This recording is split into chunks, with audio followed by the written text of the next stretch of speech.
Welcome to Lions Pride Fridays, brought to you by Vox. I'm here with Pieter Visser, the General Manager of the Golden Lions Rugby Union. Pieter, welcome. Thank you for joining us today. Thank you for the opportunity. I'm glad you survived COVID. You're still going strong, last man standing. Still going strong, last man standing. Pieter, can you tell us a bit more about the protocols that you've put in place here at Emirates Airline Park in terms of coming back to work, not only just for the players, but for the staff? Yeah, thanks. I think it feels like yesterday, but it started about 5 to 6 months ago when it just broke and then the lockdown. And we had to go and look at return to work and obviously return to practice at that stage for the players. The staff and the players all went through educational training of what is COVID, when to react when somebody's got it, what to expect and what not to expect. And then obviously we had to prepare for the new. In a sense of at the gate you will be screened for your temperature. If your temperature is over a certain temperature, you'll be allowed in. If it's not, you won't be allowed into the building at all. You'll go to your right, turn to your right, as we call it, and you go to an isolated area where the medical team will then either have a look at your temperature or refer you back. Then we'll go into a building where you will be rechecked again, so they'll check to make sure that everybody that comes in is fine. All that info is gathered on an app where there's a questionnaire and you put in your temperature, and obviously that is then shared onto a computer-based format where we can keep a record of, for the last 4 weeks or 14 days. Staff has also been educated to keep a log of who they've been in contact with, not contact with, into a players area. Right in the beginning, they could only do a bit of gym work and do a bit of straight running, so it's more sanitizing of the facilities, sanitizing equipment for the players, hands washing, wearing off masks, and obviously when I got into ball training where the balls have to be sanitized as well. Then on Wednesdays all the stuff get deep cleaned. The staff was happy, they had to work on Wednesdays when they came back eventually. The entire office inside and the stadium, everybody's off and it gets deep cleaned and deep sanitized, and then everybody's back on Thursday to be normal again. And in terms of the players, have there been additional restrictions that you had to put in place? Are you even more stricter on the players' movements when it comes to COVID-19 protocols? Yeah, I think in the beginning the committee, I must say it was a collected effort from a committee of people that was driven to push this. From a player point of view, obviously they screen every morning. They did I think they test number 4 now, if I'm correctly.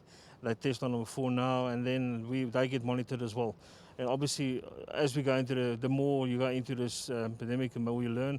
Obviously, when you will probably know when you get to funerals and gatherings that you can't go back for 14 days. So they're told about that, and then I think it becomes stricter and stricter. More than up to now, where we at least to a stage where we can make contact. Obviously, still training in groups of 5, and actually they've been monitored every day. Fantastic. Well, Pieter, thank you very much for your time today, and thank you for giving us a rundown of how the protocols and everything are working here at Emirates Airline Park. We wish you good luck for the season, and hopefully it's a win for us for the Currie Cup, hopefully soon. Yeah, I think the team has trained extremely hard. Thanks for the opportunity, and be good and be safe. Be safe. Thank you.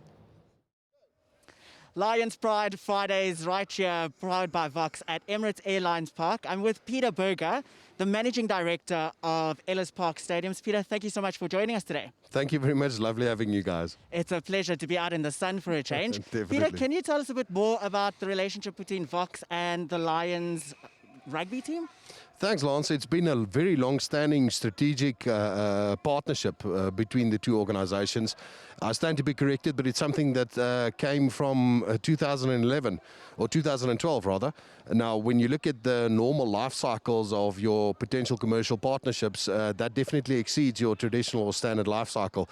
And I think there's good reason for that. I think it's because there's a mutual respect, and it's almost like family between the two organizations, and that the two organizations have really grown so close together, mutually benefiting from each other so much that you really start talking about partners. It's not about a sponsorship anymore. And I think it's a great testament to the relationship and everything that's gone into the relationship. We are looking at the dawn of the proverbial technological age, if you will. It's actually been that way for a while now. When you consider the new zillennials, the new generation, the younger target market that we are hoping to grow the game on grassroots level, the we're hoping to engage the new markets that Vox also needs to start tapping into. Those generation or those individuals stand to be looking at more electronic platforms, electronic communication. How you talk to them, where you talk to them starts becoming increasingly difficult and a little bit more complex than your traditional old school channels that one was used to in the past. Yeah. And also with the current awful worldwide pandemic that we're facing, I think, and we spoke about it a little bit earlier, the world and the way the business, the businesses in the world do business, I think is changing forever. Vox, for example, has got an amazing proactive solution to working from home business packages that they are currently going into the market with, and it addresses that very specific change that I'm referring to earlier. I think how we're going to do business and the way we do business is going to change completely, and I think there's always a silver lining with this awful pandemic, and I think that's one of the silver linings. I think that the pandemic forced something that was maybe neglected in the past for various different reasons, and just for people to actually understand and appreciate how much we are dependent on technology. And that's exactly what Vox is as that amazing technology partner. It helps us optimize our business processes at Emirates Airline Park. From your fan engagement to activations in terms of the future and the technology that we wish to employ and that we need to employ on an off-the-field basis or component, helping us to do our jobs better and do business better, from VoIP to electronic security systems as well. And especially from on the field perspective, from the pro side, sports and professional sports have become a science. Long gone are the days where it's just a pen and paper or pencil and paper exercise, and everyone just runs around for a while, and then you just play a match on a Saturday. This is a multi-billion-dollar industry, yeah. and it's become increasingly reliant on technology as well. And the professional side utilizes a lot of the technology, and Vox, as a technology partner, assists us greatly with the preparation and the honing of the skills on the professional side on the field as well. So from a holistic point of view and perspective, Vox is an amazing partner and a long-standing partner of the Lions Rugby Company and Emirates Airline Park, and we're looking forward to many years to come. Well, we're mighty glad to be a sponsor of the Lions rugby team. We really do enjoy being in this relationship with you guys. Just another question for myself is, how do you see rugby sponsorship? How do you see sport in this country sort of recover from COVID? Is there a target plan in place, or are we just winging it? No, I think everyone initially, when the pandemic struck, there wasn't really a blueprint for handling a situation like this. Yeah. In no commercial agreement or contract was it ever addressed in. And I think hindsight, is that old saying, is 20/20 vision. So I think a lot of people have subsequently to the initial shock and really crisis management, if you will, initially, have really started coming up with, like I mentioned, alluded to earlier, looking at the silver lining about the pandemic as well, and looking at how we can optimize our business processes and be more productive, effective, and how are we going to manage this for the duration of the process that we need to go through it, but also how should we change our business and business models and offerings to our end users and our target markets moving forward in the future, and also guard against something similar like this happening and start really planning for that. So there's definitely a plan in place, and I think that it's not an exact science. There's no silver bullet to it, but I think as an industry collectively we've taken a serious negative effect as for part of this pandemic, like unfortunately a lot of businesses in the local economy has, and even worldwide, nationally, internationally. But I think that we're a resilient nation, and with brilliant partners like Vox, we can come up with various different solutions, creative solutions, to still stay on top of our game.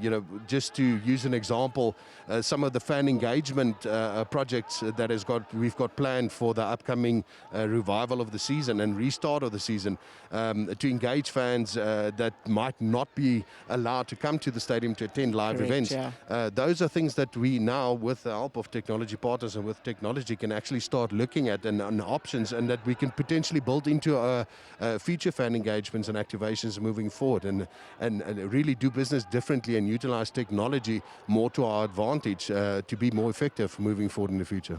Pieter, thank you so much for spending time with us here today at Emirates Airline Park. Once again, from Vox's side, we are as happy as can be to be a part of the Lions family, and we wish you all the best for the season when it eventually kicks off. Guys, that's Pieter Berger, the Managing Director of Ellis Park Stadiums, live from Emirates Airline Park. Stay tuned, we've got lots more coming. Welcome to Lions Pride Friday, sponsored by Vox. Today we're joined here by Rupert Oberholzer, Head of Strength and Conditioning Coach. Rupert, welcome. Thanks, JP. Great opportunity. Thank you for joining us. Rupert, so one of the questions that I have for you today is, and I think if you can answer us honestly, what was the fitness levels like about the guys coming back after COVID? You know, obviously you guys put in a lot of work before everything started, and for some of us, we didn't really put a limit to the amount of food that we ate, drinks, etc., etc. So what was the real fitness levels of the guys when they got back? JP, we put a lot of emphasis on the guys' fitness, especially the first 5 weeks of hard lockdown, because we thought we might still be able to play in June. So we really put a lot of stuff on cardio equipment, rowers, treadmills, whatever each player could get. So, and we motivated them a lot to rather be fit when we get back. For if it happened like in New Zealand where we got 4 weeks to train, there wouldn't have been enough time. So when they got back, we really got a lot of personal bests and a great fitness level.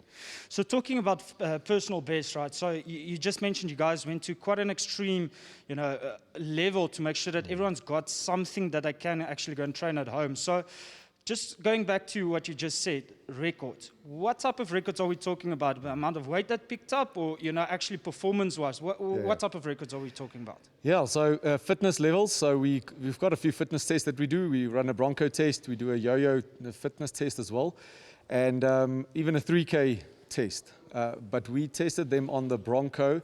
Most of the Oaks, I think, if I can remember correctly, about 38 of the players ran personal bests. Sure. And on the yo-yo, also probably about 32 or 33 players ran their personal bests with the yo-yo. So it's really, and that was a few weeks ago. So usually we expect those type of scores at the end of preseason. This was at the start.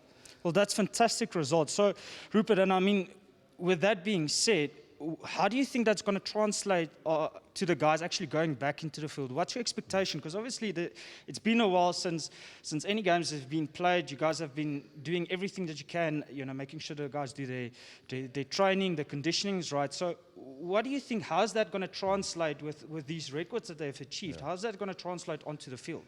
So the brand of rugby that we love to play is running rugby as well, and exciting rugby. Definitely. So we definitely know that's going to help improve that even more and bring a great brand of rugby to our supporters out there. So we're really excited to see that. Hopefully no team will be able to keep up with us, and that's what we're going to go for.